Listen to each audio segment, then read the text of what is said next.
Hey YouTube, this is Rasmus Market Fan 62. Now, there's going to be two videos that are going to be similar that I'm making depending on my storage in this phone. This video is the 2024 Royal Rumble review. Um, here's the thing. The Rumble as a whole was a decent pay-per-view. Now, I'm going to go over each match and my thoughts about it. First off, to start the show was the women's Royal Rumble match. Okay, now this I think out of the two Rumbles for the show, this was the better Rumble. So you had the return of Naomi, when she was in TNA. Um, she was the second one. Um, Now entrant number 5 was TNA Knockout champion Jordynne Grace. Now, I will say this about Jordynne Grace: she is a very talented individual. She's a very muscular individual. So she, I'm not sure how she does normally in TNA regarding stuff like Rumble matches or Battle Royals or stuff like that, but she did great. Um, I will say this: the thing I was not very fond of was the lack of NXT stars in this show. Um, they only had two NXT stars in the show, which was Roxanne Perez and uh, Tiffany Stratton.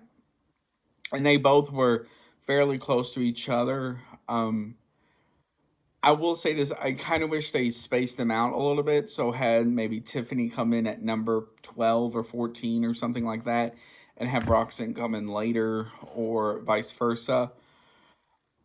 Overall, it still was a great show. Um, Also, the other thing to note as well, you had the debut at number 28 of former AEW star Jade Cargill. I will say this: for being her first match in the company, um, she did great for what she did. Um, she is a very strong woman as well. Um, so it looks like they're hinting at a feud going into WrestleMania with Bianca Belair. So that is going to be a very interesting match if it happens. Now, um, also congrats to Bayley, who came out third um, to win. So it looks like they're trying to set up damage control for all the gold. Um, there is something I've heard that's interesting. If it happens, I'm not entirely sure, but it's going to be interesting. Next is the Fatal Four Way between Randy Orton, AJ Styles, LA Knight, and Roman Reigns. Now, I don't know how they convinced Roman to do the second match of the show. Um, but with that being said, it still was a decent match for what it was. You sort of knew Roman was going to retain anyway if they're either going to have Roman versus Cody or Roman versus The Rock. Next was the match for the United States title between not LA Knight, I'm sorry, Logan Paul and Kevin Owens. Now, for what it was, this match was better than expected, at least in my opinion. Um, and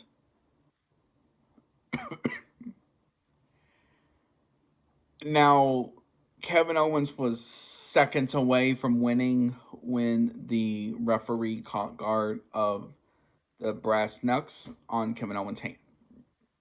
Um, Other than that, it still was a great match, which leads us into the men's Royal Rumble match. Now, the first thing I like that they did was kind of tease a match between Jey Uso and Jimmy Uso. I loved Jimmy Uso's face when his brother, no, Jey Uso's face when Jimmy Uso came out. He's like, oh no, type thing.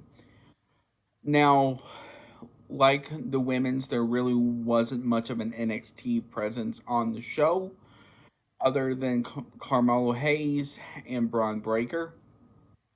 I do wish they had more NXT representatives, or um, but besides that, the other person I want to give a big shout out to for being his first Rumble was Braun Breaker. He did great. He eliminated, I think it was 5 stars, 5 or 6 people in the match. Um, and he did great for what he did. Um, he is going to be a very talented individual, no matter where he goes. Um, I can honestly see him more on Raw than SmackDown, but that's just me.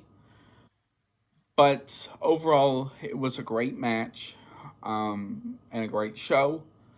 So I give it a 4.5 out of 5.